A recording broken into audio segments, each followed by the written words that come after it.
Imagine waking up one day to find that the person sleeping beside you, the one you built your entire world around, is a complete stranger. Not just a stranger, but a betrayer, a wolf in sheep's clothing. And the life you've meticulously constructed, brick by loving brick, wasn't a fortress at all, but a house of cards, waiting for the slightest tremor to send it crashing down. This isn't some far-fetched plot from a thriller novel. It's a terrifying reality that plays out in countless homes every single day. Today, we're going to dive into a story that is, on its surface, a harrowing tale of betrayal, abuse, and unimaginable cruelty. But beneath that gut-wrenching exterior, it's also a powerful testament to resilience, the silent strength of those who suffer, and the extraordinary, sometimes terrifying lengths a family will go to protect one of their own. It's a narrative that forces us to confront uncomfortable truths about human nature, about the monsters that can hide in plain sight, and about the unexpected sources of power that can rise to meet them. We're going to explore the journey of a woman named Naomi, a woman who gave everything, only to have her world ripped apart in the most brutal way imaginable, at the hands of the man she loved and his cunning accomplice. But this isn't just a story about falling. It's a story about rising, about the kind of justice that, while not always conventional, is undeniably earned. And it's about the profound lesson that sometimes the most devastating losses can be the catalysts for the most incredible transformations. So, buckle up, because what we're about to uncover is a masterclass in strategic dismantling, an intricate game of chess played by two unassuming titans against a backdrop of shattered trust and the fight for a pregnant woman's survival. This story isn't just shocking, it's a vital reminder of the red flags we often miss, the insidious nature of control and the fierce, unwavering power of family loyalty. It's a story that will make your blood boil, your heart ache, and ultimately, your spirit soar with a profound sense of vindication. Let's peel back the layers and understand how one woman's heartbreak sparked a firestorm of revenge, executed with precision and a quiet, terrifying ruthlessness that left everyone involved absolutely stunned. Our story begins with Naomi, a woman who truly embodied dedication and unwavering support. For 5 years, she had poured her heart and soul into building a life with Derek. She wasn't just his partner, she was his rock, his biggest cheerleader, the silent engine behind his ambitious dreams. Naomi had willingly, joyfully put her own aspirations on hold. Her plans to pursue a career in education, a field she was deeply passionate about, took a backseat to Derek's pursuit of a business degree and the launch of his own consulting firm. This is a common narrative, isn't it? One partner makes significant sacrifices for the shared future, believing implicitly in the strength of their bond and the eventual return on their emotional and financial investment. Naomi didn't just passively support Derek, she actively funded his ambitions. She worked 2 jobs, a marketing firm by day, waiting tables at an upscale restaurant by night, every single penny meticulously saved, every exhausted hour dedicated to his tuition, to their shared expenses, to the vision of a successful future they were building together. She lived modestly, taking the bus, foregoing luxuries, all while Derek pursued his studies and network with a new circle of ambitious contacts. This wasn't charity, this was love in action, a profound belief in her partner's potential and a testament to her generous spirit. And for a long time, it seemed to be paying off. They were college sweethearts, 2 young people dreaming big. When Naomi discovered she was pregnant, she pictured a perfect family. Derek, her, and their baby living in the beautiful home they had painstakingly decorated together. She remembered the sheer joy in Derek's eyes when she told him the news, the tender whispers about their baby having the best life ever. And these are the moments we cling to, the foundational memories that make us believe in the solidity of our relationships. But sometimes, those foundations are built on sand. The first subtle cracks in Naomi's perfect world began to appear about 6 months before everything truly shattered. Derek started staying out late, citing networking events and business seminars. When Naomi, ever the supportive partner, offered to join him, he always had an excuse. "It's too boring for you, baby," or "You wouldn't understand the jargon," or "You need your rest." And these were classic dismissive tactics designed to isolate her and keep her from observing his changing behavior. He'd kiss her cheek, reassure her he was doing it for them, for their future. And Naomi, because she loved him, because she wanted to believe him, because the alternative was too painful to contemplate, did believe him. This is often the insidious start of emotional manipulation, small, almost imperceptible shifts that chip away at trust and self-worth. Then came the criticisms, small at first, like tiny cuts that gradually drain your spirit. Her cooking wasn't as good as a colleague's wife's. Her clothes were too casual for the wife of a future business owner. Her laughter, once a source of joy, was now too loud in front of his new business contacts. "I'm not trying to hurt your feelings," he'd say. "I just want us to be the kind of couple that succeeds in business circles." Naomi, desperate to please, desperate to restore the harmony she felt slipping away, tried harder. She bought clothes she couldn't afford, took cooking classes, practiced moderating her voice. But nothing seemed to be enough. He grew distant, perpetually glued to his phone, taking calls in hushed tones, retreating behind closed doors. The subtle cues of an emotional withdrawal, often the precursors to something much darker, were all there. The night Naomi's world truly began to fracture was when she decided to surprise Derrick at one of his supposed business dinners. She had spent precious tip money on a new dress, styled her hair, determined to be the polished, successful partner he seemed to crave. But when she arrived at the upscale restaurant, a chilling tableau met her eyes through the window. Derrick wasn't engaged in dull business talk. He was holding hands across a candle-lit table with a red-haired woman, a woman who was definitely not a business colleague. And the way he looked at her, it was the way he used to look at Naomi, like she was the center of his universe. Naomi stood frozen on the sidewalk, a phantom in her own life, watching her love story unravel in real time. The ache in her chest wasn't just from betrayal. It was the sickening realization that the man she loved had been living a lie. She drove home in a daze, waiting for him to return with his practiced lies. When he walked in at midnight, smelling of a perfume that wasn't hers, a part of her wanted to pretend, to bury the truth. But their unborn baby, she realized, deserved better than a life built on a father's deceit. "How was your business dinner?" she asked, her voice betraying none of the earthquake raging within her. Derrick, without a flicker of guilt, spun his usual tale of boring conversations about market trends. And in that moment, Naomi knew it was truly over. Not just because of the affair, devastating as that was, but because he could lie so effortlessly, so completely without a trace of remorse. This wasn't just cheating. This was a profound lack of respect, a chilling indicator of a man who no longer valued her or their shared reality.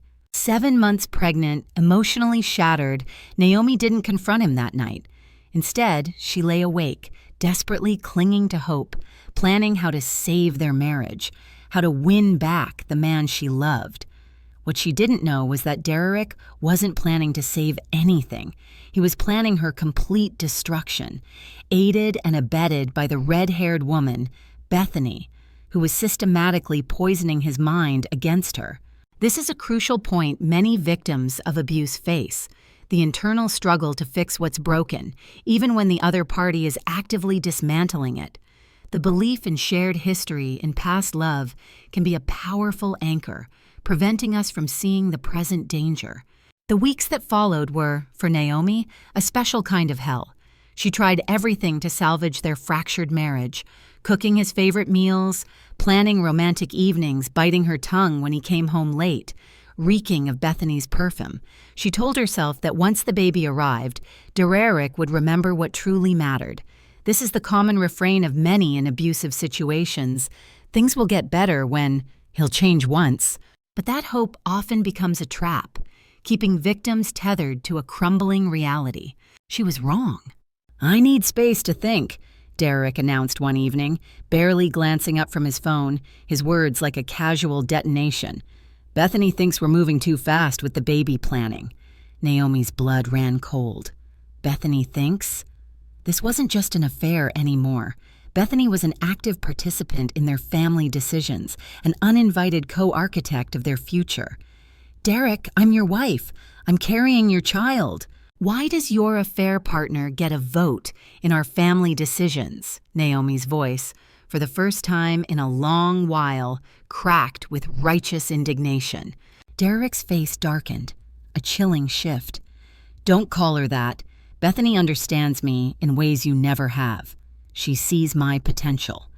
The gaslighting, the rewriting of history was complete.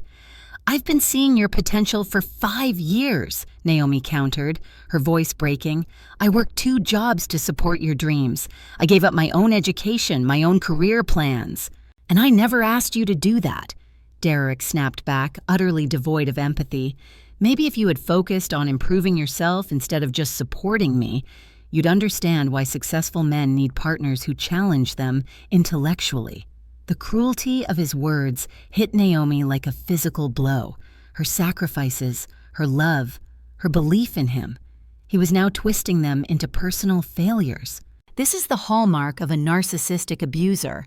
Not only do they discard you, but they rewrite your shared history to justify their actions and make you feel responsible for their choices. "Derek, please," Naomi pleaded, desperately clinging to a shred of their past. "Let's go to counseling. Let's try to fix this." His response was a cold, definitive shutdown. "There's nothing to fix between you and me. The problem is that I've outgrown this relationship. Bethany showed me what it feels like to be with someone who matches my ambition." That night, Derek didn't come home at all. Naomi lay in their bed, one hand protectively on her belly, whispering promises to her unborn baby. "I don't know what's happening to us, but I promise you'll be loved. I promise I'll find a way to give you the life you deserve." The next morning delivered another devastating blow. Derek had emptied their joint savings account, $23,000, her tip money, her salary, their baby's college fund, gone. When she called him, he was chillingly matter-of-fact. "I'm investing in a new business opportunity with Bethany. Don't worry, you'll get your share if it pays off." Financial abuse, plain and simple. A tactic designed to disempower and control. He had also removed her as an authorized user on their credit cards. With just $47 in her personal checking account and a baby due in 8 weeks, Naomi was suddenly facing destitution. For the first time, she considered calling her brothers. Naomi's brothers, Cameron and Julian, had been her protectors since their parents tragically died in a car accident when Naomi was 16. Cameron, the older, a meticulous and strategic CEO of a tech empire, and Julian, a shrewd real estate investor 2 years her senior, had built their fortunes from nothing. They were fiercely protective, but Naomi, now 28, married, and supposedly building her own life, felt an overwhelming sense of shame. How could she admit she had chosen so poorly? Pride and a desperate, lingering hope that Derek would come to his senses kept her silent. This is another insidious trap. The feeling of failure, the reluctance to admit to loved ones that your carefully constructed life is falling apart. It's a silence abusers often count on. 3 days later, Derek brought Bethany to their home. Naomi, folding tiny baby clothes in the nursery she had lovingly prepared, heard unfamiliar laughter downstairs. She walked to the top of the stairs and saw Derek giving Bethany a tour of their home, like a real estate agent presenting a new listing. "The master bedroom has great natural light," he was saying, "and the baby's room could easily be converted to a home office." Bethany, running her fingers along the kitchen counters Naomi had spent months choosing, purred, "I love the kitchen. We could entertain here. Real networking parties, not just family dinners." "Derek, what's going on?" Naomi called from the stairs, her voice barely a whisper. He looked up at her, utterly devoid of shame. "Bethany wanted to see the house. I told her how much work you put into decorating it." Bethany smiled, a sickeningly sweet, condescending gesture. "You have lovely taste, very domestic." The word hung in the air, an insult, a dismissal of Naomi's entire identity and contributions. "This is our home," Naomi said quietly, her pregnant body feeling impossibly heavy. "The home we built together for our family." "Actually," Derek replied, pulling papers from his briefcase. "I've been meaning to discuss that with you.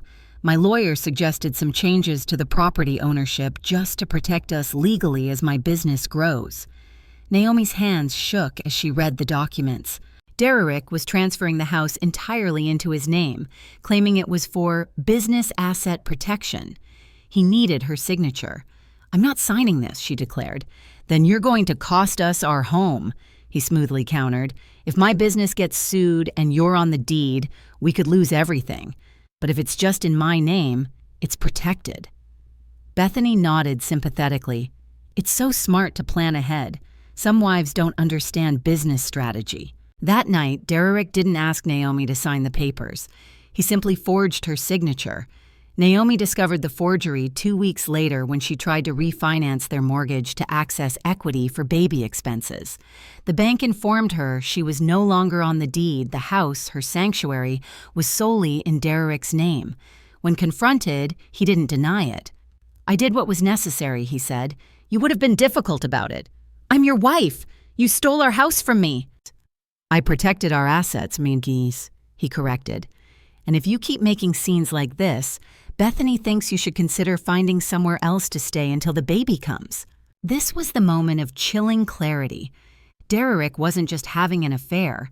He had chosen Bethany, and he was systematically destroying Naomi's life to make room for his new one.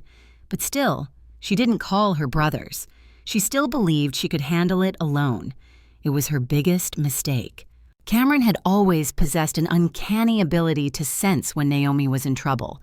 As the oldest, he'd taken on the mantle of her protector after their parents' death. Julian, while her closest confidant and partner in mischief, looked to Cameron for crisis management. So, when 3 weeks passed without Naomi returning Cameron's calls, a cardinal sin in their family, as Naomi hadn't missed a Sunday call in a decade, Cameron knew, with a certainty that prickled his skin, that something was profoundly wrong. "She's probably just busy with baby preparations," Julian suggested during their weekly business lunch, ever the optimist. "You know how she gets when she has a project." Cameron shook his head, his eyes distant. "Naomi calls me every Sunday. Something's wrong." Julian frowned. Their empires, Mitchell Technologies and Mitchell Properties, commanded immense focus, but Naomi was their singular, unwavering priority. "Have you talked to Derek?" Julian asked. "I tried. He said she was resting, doctor's orders, but he sounded off." "Off? How?" Cameron couldn't quite articulate it, but Derek's voice had been cold, distracted, utterly devoid of the excited father-to-be they'd heard just months earlier, gushing about ultrasounds and nursery themes. "I'm driving over there," Cameron decided, rising abruptly. "I'll come with you." They arrived at Naomi's house on a Tuesday afternoon. Derek's car was in the driveway, alongside an unfamiliar red BMW. The front yard, usually immaculate thanks to Naomi's passion for gardening, was overgrown, littered with fast food containers. It was the first tangible sign that the Naomi they knew was gone, or at least her world had been radically altered. Cameron rang the doorbell twice before Derek finally answered. His brother-in-law looked terrible, unshaven, rumpled, with bloodshot eyes. But it was his expression that struck Cameron most, a potent cocktail of guilt and panic. "Cameron, Julian, what are you doing here?" Derek stammered, his facade already cracking. "We came to see Naomi," Julian said, his voice clipped. "Is she home?" Derek hesitated, a beat too long. "She's sleeping. The pregnancy has been difficult lately." "We'll wait," Cameron stated, stepping past Derek into the house. The scene inside was a disaster. Empty pizza boxes, beer bottles, women's clothing that definitely wasn't Naomi's scattered across furniture. The beautiful home Naomi had poured her love into looked like a college party aftermath. "Derek," Cameron's voice was dangerously quiet, resonating with a controlled fury. "Where is our sister?" Before Derek could answer, a red-haired woman emerged from the kitchen, wearing one of Derek's shirts and nothing else. She stopped dead when she saw Cameron and Julian, but there was no embarrassment in her gaze, only annoyance. "I thought you said she was sleeping," Julian observed, his tone razor-sharp. "She is," Derek stammered, scrambling for an explanation. This is Bethany, my business partner. Bethany, brazen and confident, extended her hand. I've heard so much about Naomi's brothers. Derek's told me all about your successful companies. Neither Cameron nor Julian took her hand. Their eyes remained fixed on Derek, a silent challenge in their intense gazes. Where is Naomi? Cameron repeated, his patience having clearly run out. I'm here. They turned to see their sister at the top of the stairs, and Cameron's heart nearly stopped. Naomi, now 8 months pregnant, looked like a ghost. Her usually glowing brown skin was ashen, her eyes hollow, haunted. But it was the fresh bruises on her arms and the fading mark on her cheek that made Cameron's vision go red. A primal, protective rage, dormant for years, ignited within him. Baby girl, Julian whispered, the raw emotion in his voice cutting through the tension. What happened to you? Naomi descended the stairs slowly, one hand on the railing, the other protectively over her belly. She wore an oversized sweatshirt and loose pants, yet the careful way she moved, as if shielding injured ribs, was painfully evident. I'm fine, Naomi said automatically, a reflex honed by months of minimizing her pain. Just pregnancy stuff. Pregnancy doesn't cause bruises on your face, Naomi, Cameron countered, his eyes never leaving Derek. She fell, Derek interjected quickly, too quickly. She's been clumsy lately. You know how pregnancy affects balance. Cameron, a man who had built a tech empire by reading people, by seeing the truth behind polite lies and business facades, knew Derek was lying, and lying badly. Pack a bag, Cameron told Naomi quietly, his voice gentle despite the storm raging inside him. You're coming home with us. She can't, Bethany interrupted, her annoyance morphing into something more possessive. Derek needs her here. They have so much to work through before the baby comes. Julian turned to stare at Bethany, his expression chillingly blank, as if she were an interesting bug he might step on. I'm sorry, Julian began, his voice laced with venomous politeness. Who are you again? Besides someone who's wearing my brother-in-law's shirt in my sister's house. Bethany is helping me with some business decisions, Derek stammered, flustered. Naomi's been emotional lately, pregnancy hormones. She doesn't understand the opportunities we're building. Cameron looked at his sister, truly looked at her. The bruises, the exhaustion, the way she flinched when Derek moved too quickly, the way she wouldn't meet his eyes, a clear sign of shame and fear. Naomi, Cameron said gently, holding out his hand. Come here. She walked to him slowly, and Cameron wrapped his arms around her carefully, feeling how painfully thin she had become beneath the oversized clothes. Are you safe here? He whispered against her ear. Naomi's body began to shake against his chest, silent tremors that spoke volumes. That was all the answer he needed. Julian, help Naomi pack a bag, Cameron said, his eyes never leaving Derek, his voice radiating a quiet authority that brooked no argument. She's leaving now. She's not going anywhere, Derek retorted, and for the first time his voice held a note of genuine threat. This is my house, my wife. You can't just take her. Cameron smiled, a polite, professional, yet absolutely terrifying smile. Derek involuntarily took a step backward. Actually, Derek, Cameron's voice was dangerously calm, I think you'll find that we can do whatever is necessary to protect our sister. The question is whether you're going to make this easy or difficult. Bethany laughed, a brittle, mocking sound. You can't intimidate us. Derek has important business connections now, people who won't appreciate interference. Cameron turned his attention to Bethany, and her laughter died in her throat. You have no idea who you're dealing with, Cameron said quietly, his eyes cold and unwavering. But you're going to learn. 20 minutes later, Naomi was in Julian's car, a single bag of essentials by her feet, driving away from the house she had once loved. As they pulled out of the driveway, Cameron was already on the phone, his voice a low, intense murmur. Derek and Bethany had no idea what they had just started. They thought they were dealing with a couple of overprotective family members who would eventually back down. They were catastrophically wrong. Cameron and Julian weren't just successful businessmen. They were men who had built empires from nothing, who understood power and how to wield it, and they had just declared war on the people who had hurt their sister. The battle, fought with precision and calculated ruthlessness, was about to begin. Cameron's penthouse apartment, overlooking the sprawling city, transformed instantly into a command center the night Naomi came home. While Julian settled their sister into a luxurious guest room, Cameron stood at his floor-to-ceiling windows, phone pressed to his ear, already at work. "I need everything you can find on Derrick, Washington, and Bethany," he instructed his head of security. "Naomi, what's Bethany's last name?" Naomi's voice, fragile but firm, drifted from the bedroom. "Morrison. Bethany Morrison." Cameron relayed the information, his directives precise and chillingly comprehensive. Financial records, business connections, criminal background, credit history. I want to know what they had for breakfast 3 months ago. This wasn't just a search. It was a deep dive, a forensic excavation of 2 lives undertaken by men with virtually unlimited resources. Julian emerged from the guest room, his jaw tight with suppressed rage. "How is she?" he asked, finding Cameron already at his laptop, databases whirring, business records flashing across the screen. "Exhausted, scared, trying to pretend she's fine," Julian reported, his voice grim. "There are bruises on her back too, Cameron. Recent ones." Cameron's typing stopped. The silence in the opulent apartment was heavy, broken only by the distant hum of city traffic. "How recent?" Cameron's voice was barely a whisper.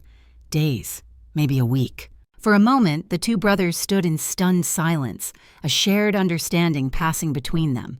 Then Cameron walked to his bar, pouring 2 glasses of amber whiskey. He handed one to Julian. "They think they can hurt our sister and get away with it," Cameron said, his voice flat, devoid of emotion, which was far more terrifying than a shout. "They're wrong," Julian replied, his own voice equally devoid of warmth. They drank in silence, 2 formidable minds engaged in a singular, devastating purpose. Cameron, the elder, was methodical, strategic, a born general. Julian was intuitive, creative, seeing connections and opportunities others missed. Together, they were an unstoppable force, having built 2 of the city's most successful companies. Now, every skill, every connection, every resource would be deployed not for profit, but for justice. "Tell me about Derrick's business," Cameron commanded, pulling up a fresh notepad. Julian recounted what Naomi had shared. Small consulting firm, maybe 15 employees, specializes in helping restaurants optimize operations. Decent client base, but nothing spectacular. Weaknesses, cash flow, most small businesses struggle with steady income. And from what Naomi told me, Derrick's been making some big investments lately. Cameron scribbled notes, connecting the dots. The money he stole from their account, among other things. He's been living beyond his means, trying to impress this Bethany woman. "What about Bethany?" Cameron asked, his gaze sharp. Julian pulled out his phone. "I did some quick research while you were on the call. She's interesting. No steady employment history, but she always seems to have money. Been married twice, both to successful men. Both ex-husbands ended up bankrupt after the divorces." Cameron looked up, an unsettling realization dawning. A pattern of what? Seducing married men, convincing them to leave their wives, then taking everything in the breakup. Julian's voice was grim. "She's a professional home wrecker. And Derrick doesn't know this," Cameron deduced. "Derrick thinks he's special. Bethany probably told him his previous wives didn't understand him, didn't appreciate his potential. Classic manipulation." Cameron began to pace, his mind a whirlwind of calculations. "So, Derrick is being played, but he's also actively hurting Naomi. That makes him complicit." "Agreed," Julian affirmed. "What's our approach?"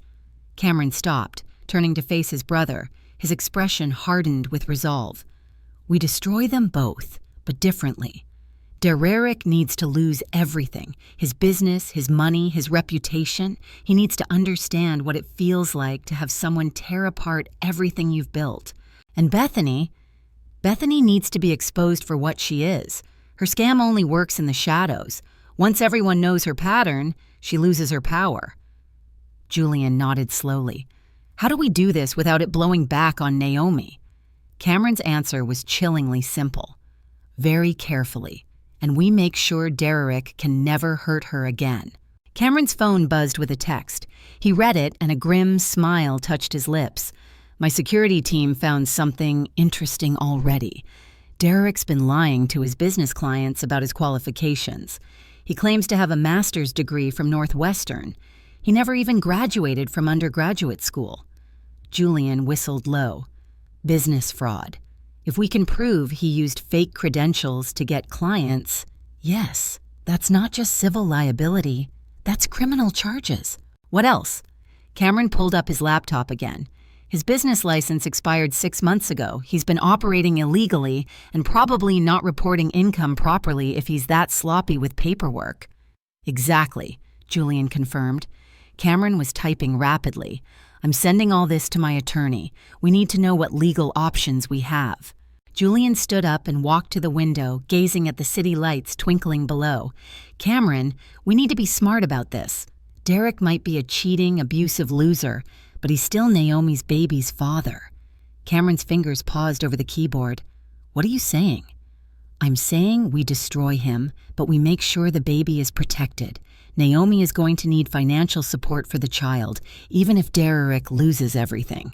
Cameron nodded slowly. Child support can be garnished from wages, even if he declares bankruptcy. We make sure he always has a job, just not a good one. And we document everything about the abuse. If Derrick ever tries to get custody, he'll have to explain those bruises to a judge, along with everything else we're going to uncover. Cameron's voice was cold, resolute. They worked until dawn, building their strategy piece by piece. By the time Naomi woke up, her brothers had created a comprehensive plan to dismantle Derrick and Bethany's lives, brick by brick. Cameron made coffee while Julian checked on their sister. She looked better after a full night's sleep, but the bruises were starkly visible in the morning light. How are you feeling? Julian asked gently. Like I've been living in a nightmare for months, Naomi admitted, but also relieved. I didn't realize how scared I was until I wasn't scared anymore. Cameron brought her coffee and sat beside her. Naomi, we need to ask you some questions about Derrick, about what he's done. Some of it might be hard to talk about. Naomi nodded, her eyes flashing with a newfound resolve. I want him to pay for what he did. I want them both to pay. They will, Julian promised, his voice firm. But we need to do this right. We need to be methodical. For the next 2 hours, Naomi recounted everything. The financial abuse, the emotional manipulation, the escalating violence. Cameron took careful notes while Julian recorded everything on his phone. By the time they finished, Cameron and Julian had enough information to destroy Derrick Washington completely. They just had to be patient enough to do it properly.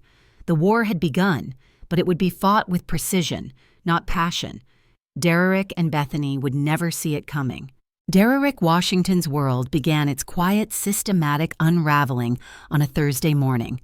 The first sign was a phone call from his biggest client, Richard Torres of Torres Restaurant Group, who informed him, with polite finality, that they were canceling their contract. We need someone with more extensive credentials for this expansion, Torres explained, someone with advanced degrees and proper certifications. Derrick, bewildered, argued his proven track record, the 30% profit margin increase he'd delivered. But the decision was made. Torres Restaurant Group represented 40% of his monthly revenue. It was a serious blow, but Derrick, still buoyed by Bethany's promises, rationalized it as an unfortunate business hiccup. He called Bethany, who purred reassurances over the phone. Don't worry about it, baby. You don't need them. We're building something bigger now. Remember that investment opportunity I told you about? It's going to make us both rich. Derrick smiled, a foolish, fleeting moment of comfort. Bethany always knew how to make him feel better, how to inflate his ego, how to make him believe she saw his potential in ways Naomi never had. This vulnerability to flattery, this need for constant external validation, was Derrick's fatal flaw, a character trait that Bethany expertly exploited. The second sign came Friday afternoon, another client cancellation, citing the same need for more comprehensive qualifications. A flicker of unease began to stir within Derrick. 2 major clients in 2 days seemed like more than coincidence. By Tuesday of the following week, a week that felt like a slow-motion car crash, Derek had lost 6 clients. Not just potential prospects, but established accounts that had been with him for months, even years. "I don't understand," Derek confessed to Bethany over an expensive dinner he could no longer afford. "It's like someone is poisoning them against me." "Maybe it's Naomi," Bethany suggested delicately, cutting her steak. "She's probably bitter about our relationship. Pregnant women can be vindictive." Derek considered this. Naomi had never shown interest in his business. But desperate people did desperate things, and Naomi, he reasoned, had to be desperate after he'd asked her to leave. He was projecting his own vindictiveness onto her, unable to grasp the strategic force arrayed against him. What Derek didn't know was that Cameron Mitchell had spent the previous week engaged in very polite, very subtle conversations with restaurant owners throughout the city. Cameron's approach was a masterclass in indirect warfare, precise, devastating, and entirely legal. He would schedule a lunch meeting, introducing himself as a fellow business owner, casually interested in industry trends. During these conversations, Cameron would, with an air of thoughtful concern, bring up the critical importance of proper credentials in consulting work. "You know," Cameron would muse, "I was just reading about a lawsuit where a restaurant got sued because their consultant didn't have proper qualifications to make safety recommendations. The consultant's fake degree came out during discovery. The restaurant lost millions." Then Cameron would pause, his expression one of genuine worry. "I'm sure you verified your consultant's credentials, of course, but you might want to double-check just to be safe. These days, it's so easy to fake qualifications online." Cameron never mentioned Derek by name. He didn't have to. The seed of doubt, planted by a highly respected industry figure, was enough. Every restaurant owner, driven by self-preservation, went back to their office and immediately looked up Derek's claimed credentials. What they found, universally, was that Northwestern University had no record of Derek Washington ever earning a master's degree. Many discovered he hadn't even completed his undergraduate program. The cancellation calls started coming in immediately. Meanwhile, Julian, the intuitive and highly connected real estate developer, was attacking Derek's business from a different, equally effective angle. Julian had cultivated deep relationships with every major supplier and vendor in the restaurant industry. His conversations were even more subtle than Cameron's. A quiet word dropped in the right ear. "Hey, Mike," Julian would say to the owner of a major restaurant supply company, "I just wanted to give you a heads up about something. My sister was married to a guy who's been operating his consulting business without proper licenses. Derek Washington, you might know him. Anyway, she mentioned that he's been really careless about paperwork and legal requirements. Just thought you should know in case any of your clients are working with him. You know how legal liability can spread to vendors if there's ever a lawsuit." And the implicit threat was clear: associate with Derek, and you might find your own business entangled in his legal mess. Within a week, every major supplier in the city had quietly but effectively stopped recommending Derek's services to their restaurant clients. Derek's phone, once a constant source of new business inquiries, fell silent. By the end of the second week, Derek was in full panic mode. His monthly income had plummeted by 70%. Bills piled up: office rent, employee salaries, business insurance. He had no money to pay them. "This has to be more than coincidence," Derek told Bethany as they sat in his office, surrounded by unpaid invoices. "Someone is sabotaging me." "Who would do that?" Bethany asked, but Derek noticed her distraction, the way she constantly checked her phone, her attention already drifting. "Maybe Naomi's brothers," Derek said slowly, a dawning realization in his voice. "They never liked me." Bethany looked up sharply, a flicker of genuine fear in her eyes. "Her brothers? The ones who came to the house? What do they do for work?" Derek, still oblivious to their true stature, scoffed. "Cameron runs some tech company and Julian is in real estate, but they're not that successful. They drive nice cars, but lots of people lease nowadays." Bethany's face had gone pale, her composure finally cracking. "Derek, what are their last names?" "Same as Naomi's. Cameron and Julian Mitchell. Why? Bethany stared at him as if he had just revealed he was related to the devil himself. Derek, do you have any idea who Cameron and Julian Mitchell are? Naomi's brothers, we've established that. Cameron Mitchell is the CEO of Mitchell Technologies. Bethany's voice rose, edged with hysteria. It's worth over $200 million. Julian Mitchell owns Mitchell Properties. He's developed half the high-end buildings in this city. Her voice was getting higher, almost a shriek. Derek, you didn't tell me your wife's brothers were millionaires. Derek felt the room spin. That's impossible. Naomi never mentioned money. She worked as a waitress. Because she didn't need their money, Bethany snapped, her eyes wild with a terrifying understanding of his monumental blunder. She had a husband who was supposed to provide for her. For the first time since meeting Bethany, Derek began to understand the true magnitude of what he might have lost. If Naomi's brothers were that successful, why had she hidden it? Why had she worked 2 jobs and lived so modestly? The answer came to him slowly, a sickening realization, because she hadn't wanted Derek to feel inferior. She had wanted him to succeed on his own merit, to build something he could be proud of. And he had thrown it all away for a woman who was now looking at him like he was a complete fool, a disposable pawn in her own high-stakes game. We need to fix this, Derek said desperately, reaching for his phone. I need to call Naomi. Apologize. Work things out. It's too late for that, Bethany said quietly, her voice devoid of its usual seductive purr. If her brothers are behind this, they're just getting started. Derek's phone rang. It was his landlord calling about the overdue office rent. As Derek took the call, Bethany was already calculating how quickly she could distance herself from this disaster. She had thought Derek was a rising businessman, a promising mark. Instead, he was a small-time loser who had somehow managed to make enemies of 2 of the most powerful men in the city. This was not the kind of mistake Bethany Morrison made twice. But Derek and Bethany's troubles, she knew, were just beginning. Cameron and Julian had spent weeks planning their revenge, and they had barely started implementing it. The Mitchell brothers were patient, methodical, and absolutely ruthless when protecting their family. Derek was about to learn exactly what that meant. While Derek's carefully constructed illusion of a business died a slow, agonizing death, Bethany Morrison was discovering that the past she had so meticulously hidden had finally caught up with her. Her world began to unravel in subtle, then increasingly alarming ways. The first warning came from an unexpected source, her hairdresser, Tina. "Honey," Tina confided, her voice low with concern. "I hate to bring this up, but some ladies were in here yesterday asking questions about you."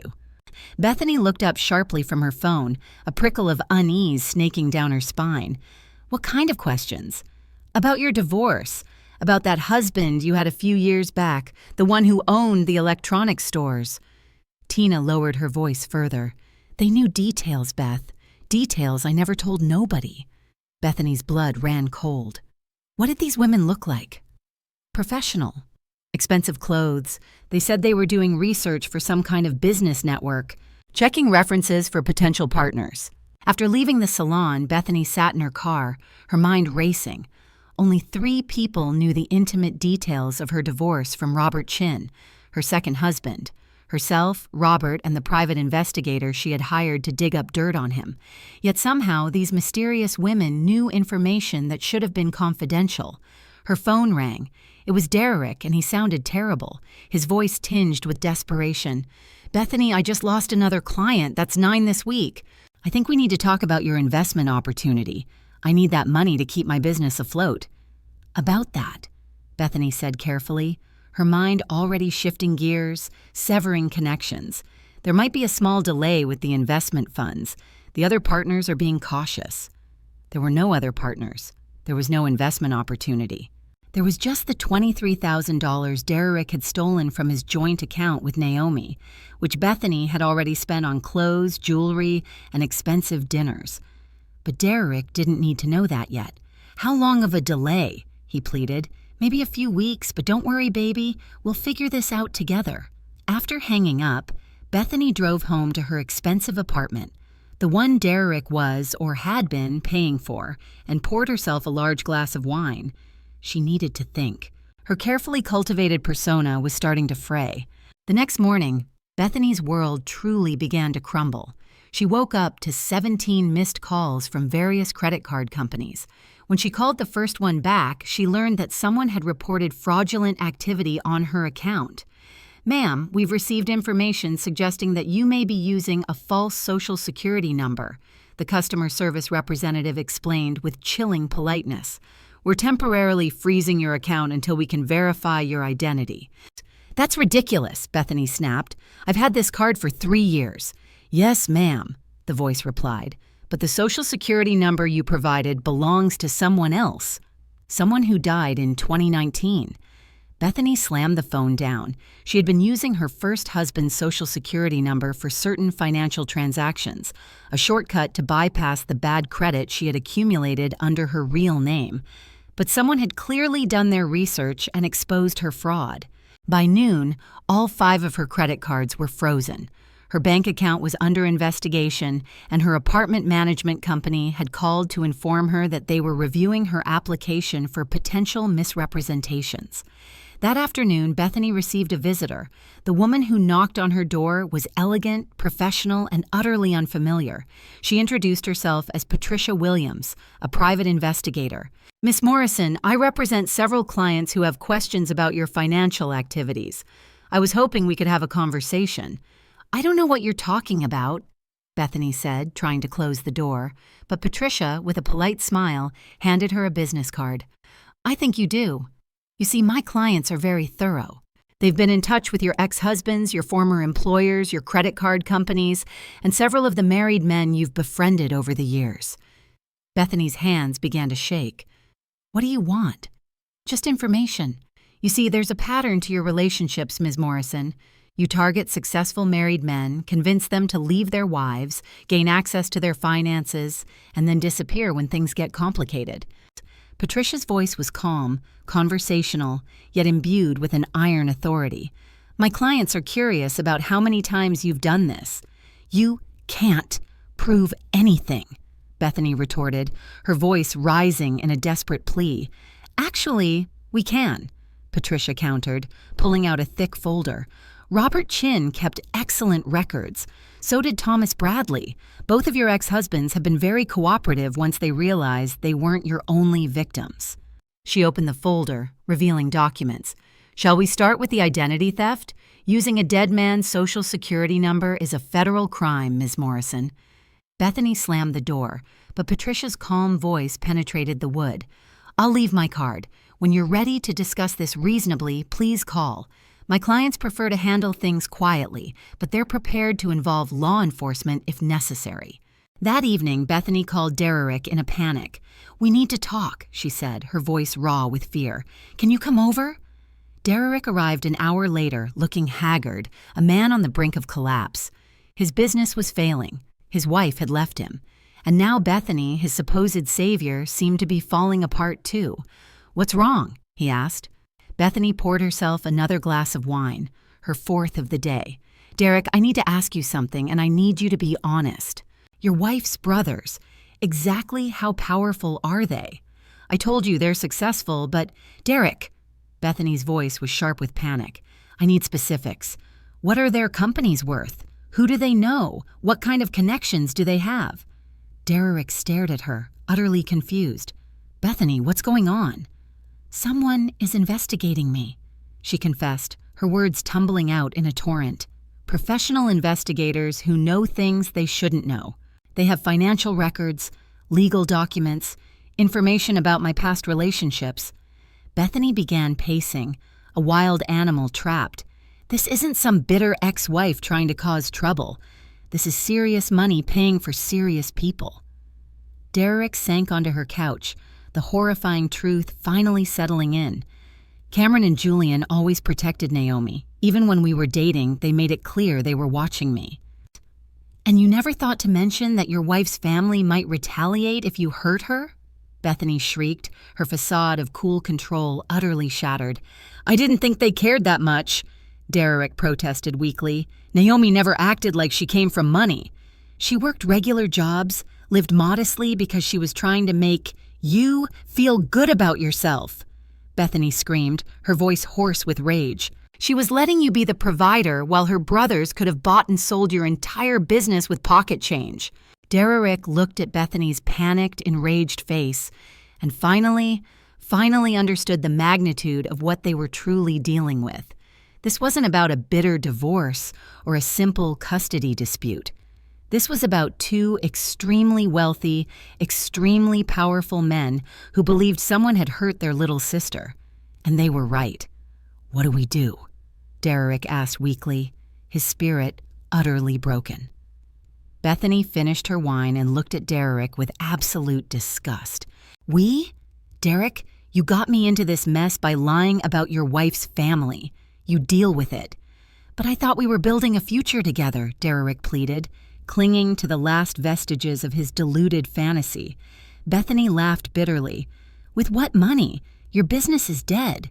Your credit is probably ruined, and you've made enemies of people who could destroy us both without breaking a sweat." She stood up and walked to her bedroom. "I'm packing. I suggest you figure out how to fix this mess before it gets worse." "Bethany, wait!" But Bethany was already pulling suitcases from her closet, her mind set on self-preservation. She had been in tight spots before, but never anything like this. The Mitchell brothers had resources and patience that her previous targets lacked. They were systematically destroying her life, piece by calculated piece, and they were probably just getting started. For the first time in her career as a professional homewrecker, Bethany Morrison was genuinely afraid, and Derrick was finally alone with the full, devastating consequences of his choices. Derrick Washington's business died on a Tuesday morning in November, just 3 weeks before Naomi's due date. He sat in his empty office, staring at eviction notices and collection demands spread across his desk like morbid confetti. His employees had quit when their paychecks started bouncing. His office landlord had changed the locks after Derrick missed 3 rent payments. His business insurance had been canceled for non-payment. The final crushing blow came in the form of an audit notice from the State Business Licensing Department. "Mr. Washington," the inspector explained with a dispassionate calm as she reviewed his files, "you've been operating without a valid license for 8 months. Additionally, we've received reports that you may have misrepresented your qualifications to clients." Derrick watched helplessly as the inspector meticulously documented violation after violation: operating without a license, false advertising, possible fraud. Each infraction carried heavy fines that Derrick had no way to pay. "What happens now?" Derrick asked, his voice hollow. "Your business is officially shut down pending investigation. If criminal charges are filed, you'll be notified." The inspector packed up her papers with the efficiency of someone who had seen this kind of thing countless times before. "I'd suggest getting a lawyer, Mr. Washington." After the inspector left, Derrick sat alone in his former office. Everything he had worked for, everything he had sacrificed his marriage and family for, was gone, utterly worthless. His phone rang. It was his landlord at the house that had once been Naomi's home. "Derrick, we need to talk about the mortgage," Mr. Patterson said. "You've missed 2 payments, and the bank is getting nervous." Derrick closed his eyes. "I'll have the money soon. My business is just going through a rough patch." "Derrick, the bank ran a credit check yesterday. Your business license has been revoked. Your credit score has dropped 300 points in a month. They're talking about foreclosure." After hanging up, Derrick drove home to find a red BMW in his driveway. Bethany was loading suitcases into her car, talking animatedly on her phone. "No, I understand completely," she was saying, her voice betraying not a hint of warmth. "You can't be associated with this kind of scandal. I'll find somewhere else to stay." Derrick got out of his car slowly. "Going somewhere?" Bethany turned to face him, and Derrick was shocked by how different she looked. The confident, seductive woman who had convinced him to leave his wife was gone. In her place was someone who looked desperate and afraid, her carefully constructed glamour stripped away. "My friend in Chicago offered me a place to stay," Bethany said, avoiding his gaze, "just until things calm down." "Things? What things?" Derrick demanded, still clinging to a sliver of denial. Bethany laughed bitterly. Derek, open your eyes. Your business is destroyed. Your credit is ruined. Your house is being foreclosed on. And tomorrow, there's going to be a very interesting article in the business section of the newspaper. What article? About predatory consultants who use fake credentials to defraud restaurants? About women who target married men and convince them to abandon their families? Bethany slammed her trunk shut with a finality that echoed in the quiet street. Someone leaked everything to a reporter, Derek. My real name, my previous marriages, the men I've helped through difficult divorces. Derek felt the world spinning around him, the ground giving way beneath his feet. Who would do that? Who do you think? Bethany snapped, her voice dripping with contempt. Your wife's brothers have been playing chess while we were playing checkers. They didn't just want to ruin your business. They wanted to ruin your reputation, your future, your ability to ever hurt anyone again. But you're leaving me, Derek said weakly, the full weight of his isolation crashing down on him. Derek, I'm a professional. I target successful men with money and potential. You're broke, unemployed, and about to be famous for all the wrong reasons. Bethany got into her car, her parting words a cruel epitaph to their sordid affair. Find yourself a different kind of woman, preferably one whose family isn't worth more than small countries. And as Bethany drove away, leaving a swirl of exhaust and the faint scent of expensive perfume, Derek stood alone in his driveway, utterly shattered, trying to understand how everything had gone so wrong so quickly. 3 months ago, he had been a successful businessman with a loving wife and a baby on the way. Now he was unemployed, facing criminal charges, and about to lose his home. His phone buzzed with a text message from an unknown number. Derek, this is Cameron Mitchell. We need to talk. Meet me at Riverside Park, North Entrance, 1 hour. Come alone. Derek's hands shook as he read the message. He had been wondering when Naomi's brothers would confront him directly. Part of him was almost relieved that the agonizing waiting was over. An hour later, Derek found Cameron sitting on a bench overlooking the river, the city skyline shimmering behind him. Cameron was wearing an expensive suit, looking completely relaxed, like a man who had just finished a successful business meeting. "Thank you for coming," Cameron said politely as Derek approached. Derek sat down carefully, leaving a wide space between them. "I suppose you're here to gloat." "Actually," Cameron said, his voice calm and even, "I'm here to offer you a choice. You see, Derek, my brother and I have spent considerable time and money destroying your life. We've been very thorough." Cameron pulled out a tablet and showed Derek a comprehensive list. Every client lost, every financial account frozen, every legal violation documented. "Impressive work," Derek said bitterly, a grudging respect in his voice despite the pain. "We're not done," Cameron continued, unfazed. "Tomorrow, the newspaper article goes live. By next week, every restaurant owner in the state will know your name and your story. You'll never work in consulting again." Derek stared at the river, the last vestiges of his ambition draining away. "What's the choice you mentioned?" "You can disappear," Cameron said simply. "Leave the state, start over somewhere else with a different career, keep a low profile, and never contact Naomi or her child again." "And if I don't?" Cameron's smile was polite, professional, and absolutely terrifying. "Then we continue. Criminal charges, bankruptcy proceedings, civil lawsuits from every client you defrauded. We'll make sure your name is associated with failure and fraud for the rest of your life." Derek was quiet for a long moment. The weight of his sins pressing down on him. "What about my child?" "You'll pay child support. We've arranged for you to have a job in another state. Nothing glamorous, but steady income. The payments will be automatically deducted from your wages." "You've arranged a job for me?" Derek asked, incredulous. "We want to make sure Naomi and the baby are provided for," Cameron replied, his voice firm. "You'll work, you'll pay support, and you'll stay away." Cameron stood up. "It's more generous than you deserve, Derek." Derek looked up at Cameron, a flicker of genuine confusion in his eyes. "Why? Why not just destroy me completely?" "Because my sister loved you once. Because that baby deserves financial support. And because complete destruction would be satisfying for us, but not necessarily helpful for Naomi.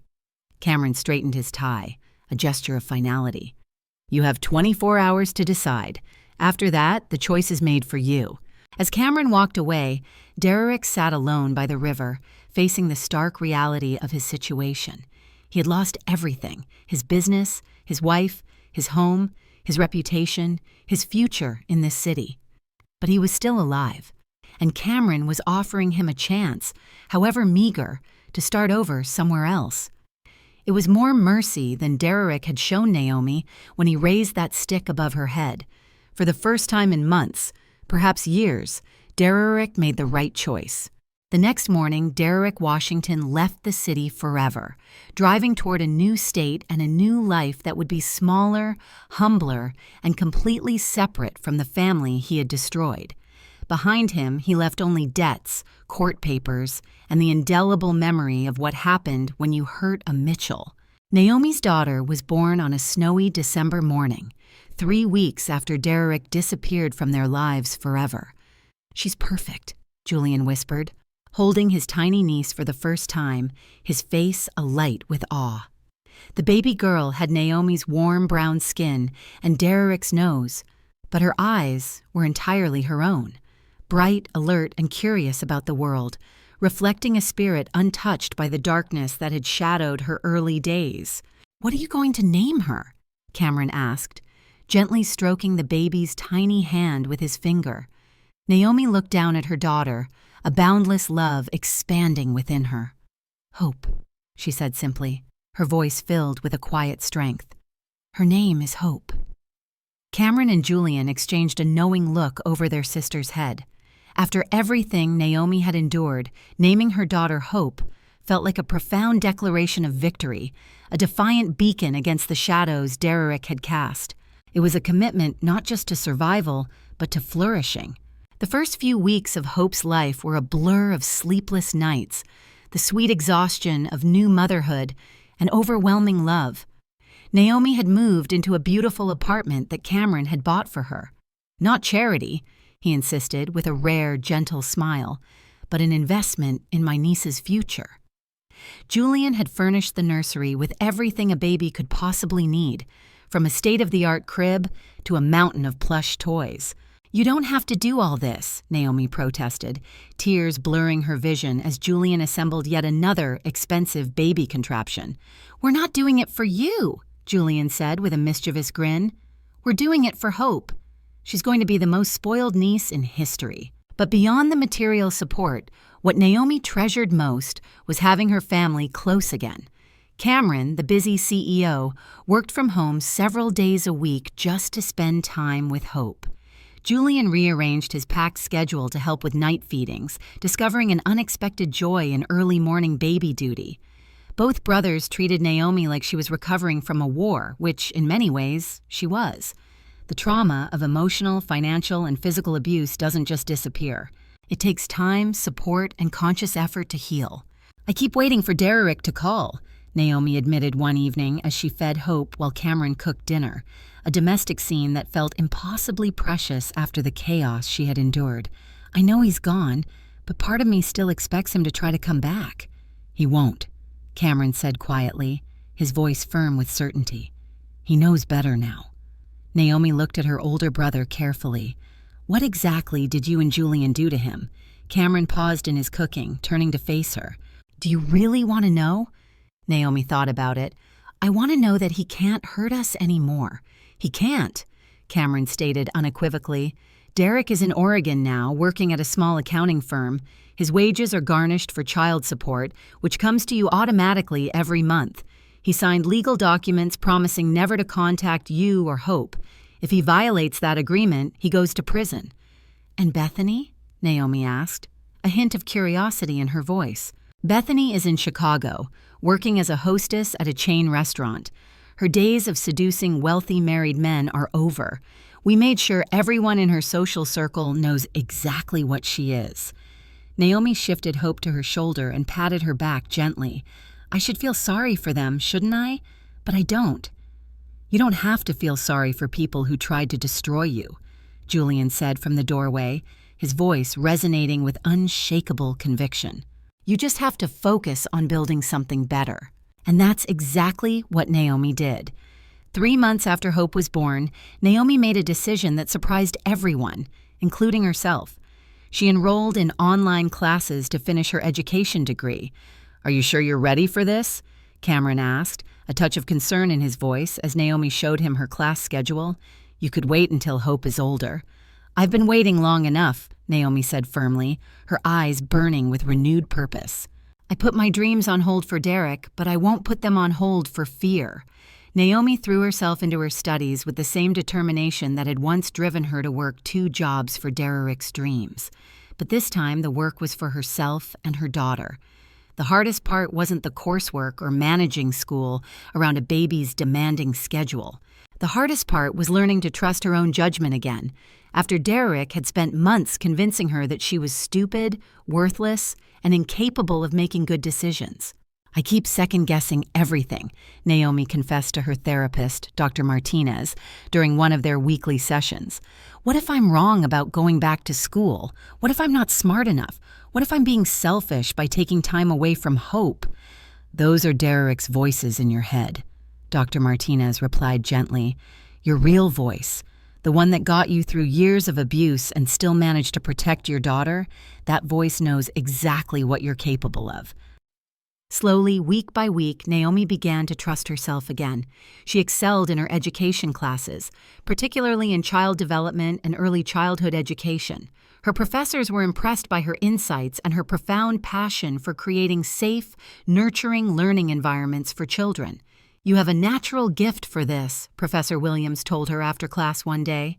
"Have you considered specializing in trauma-informed education? Working with children who have experienced difficult home situations?" Naomi thought about Hope, about the kind of world she wanted her daughter to grow up in, a world of safety, understanding, and healing. "Yes," she said, a quiet resolve in her voice. "I think I'd like that very much." By Hope's first birthday, Naomi had completed her degree and accepted a position at a progressive elementary school, specializing in supporting children from challenging backgrounds. The job came with good benefits, flexible hours, and the deep, profound satisfaction of work that truly mattered. Cameron and Julian, in typical fashion, threw Hope a birthday party that was ridiculously elaborate for a 1-year-old, a riot of balloons, gourmet treats, and a guest list that included Naomi's new colleagues, neighbors from her apartment building, and several single mothers Naomi had met in her parenting groups. "Look at this," Julian murmured to Cameron as they watched Naomi laugh with her new friends, radiating a genuine joy, while Hope toddled around the room, charming everyone she met. 6 months ago, she was afraid to leave the house. Now she's building a whole new community. "She's stronger than she ever knew," Cameron agreed, a rare softness in his eyes. "Derek tried to break her, but he just revealed how unbreakable she really is." As the party wound down and guests began to leave, Naomi found herself standing on her balcony with Hope in her arms, looking out at the glittering city lights. "You know what, baby girl?" she whispered to her daughter, a profound peace settling over her. "We're going to be just fine. Better than fine. We're going to be happy."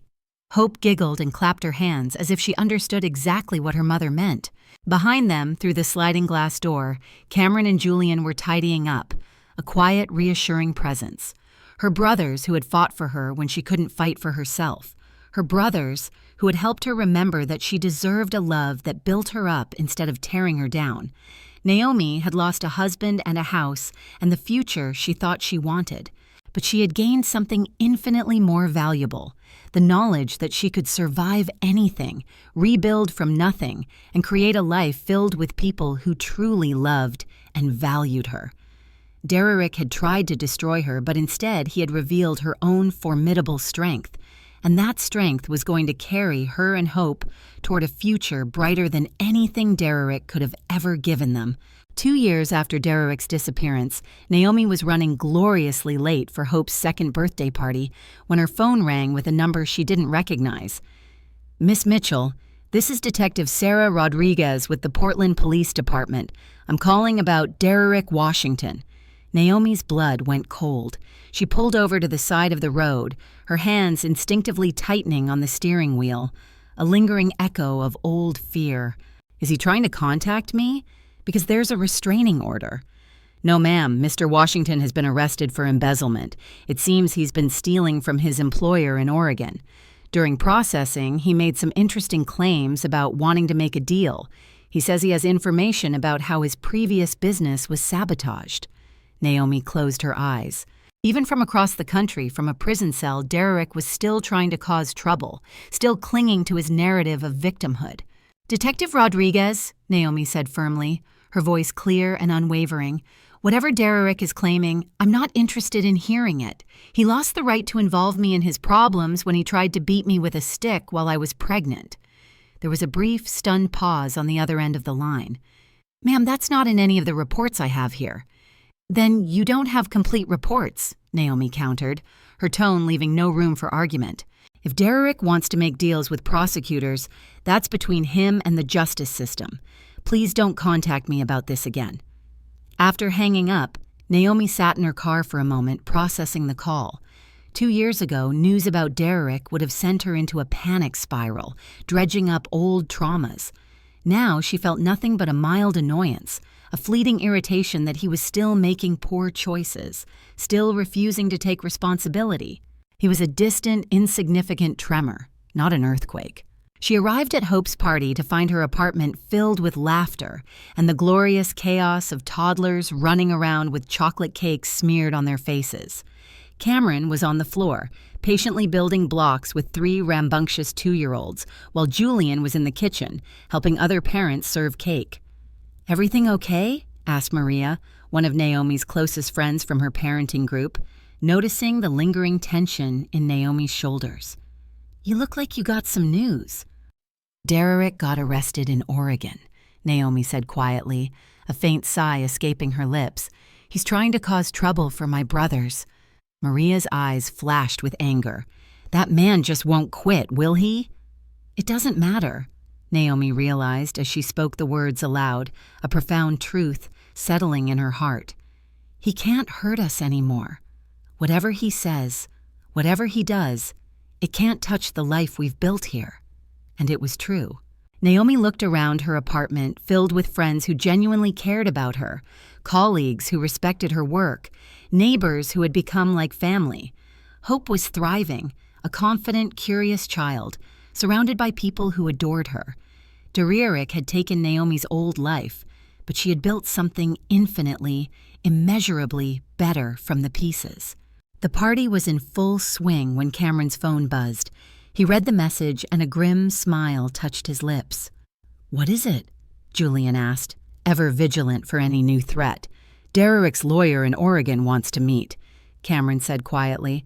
"Apparently, Derek is claiming that we ruined his business illegally, and he wants to testify against us in exchange for a reduced sentence." Julian laughed, a short, sharp sound of derision. "Let me guess, he doesn't understand that everything we did was completely legal. Business competition, public records research, and sharing factual information with potential clients." "Exactly," Cameron agreed. "All perfectly legal." "Should we be worried?" Naomi asked, overhearing, a slight furrow in her brow. "Not even a little bit," Cameron reassured her, his smile softening. "Derek can make all the claims he wants. He operated without a license, used fake credentials, and committed fraud. We simply made sure people knew about it." Julian nodded. "The prosecutor in Oregon is going to take one look at Derek's record and realize he's a career criminal trying to blame his victims for his problems." But Naomi wasn't thinking about Derek anymore. She was watching Hope toddle over to her, chocolate cake smeared across her chubby cheeks, arms raised to be picked up. "Mama!" Hope giggled, and Naomi's heart melted, as it did every single time. As the party continued around them, Cameron found himself talking to Dr. Martinez, Naomi's therapist, who had become a family friend over the past 2 years.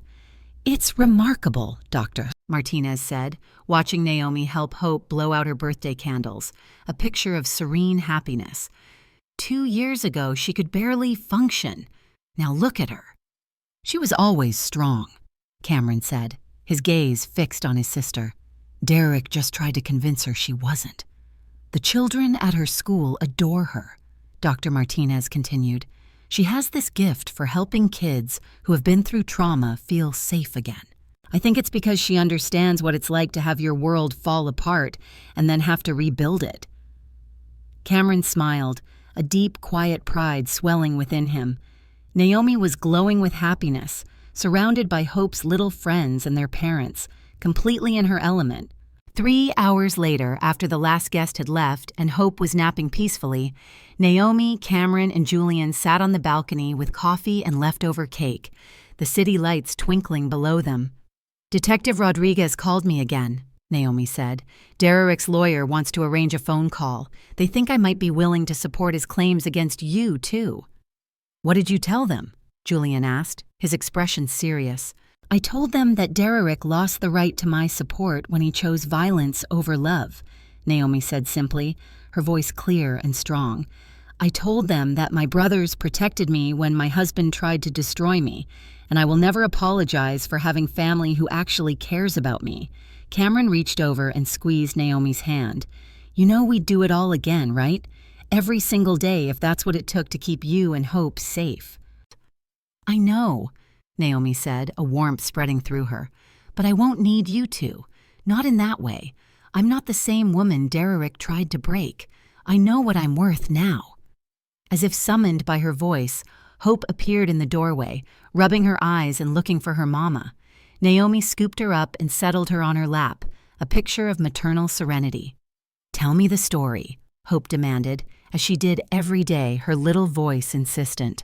"Which story?" Naomi asked, though she already knew. "The princess story," Hope giggled.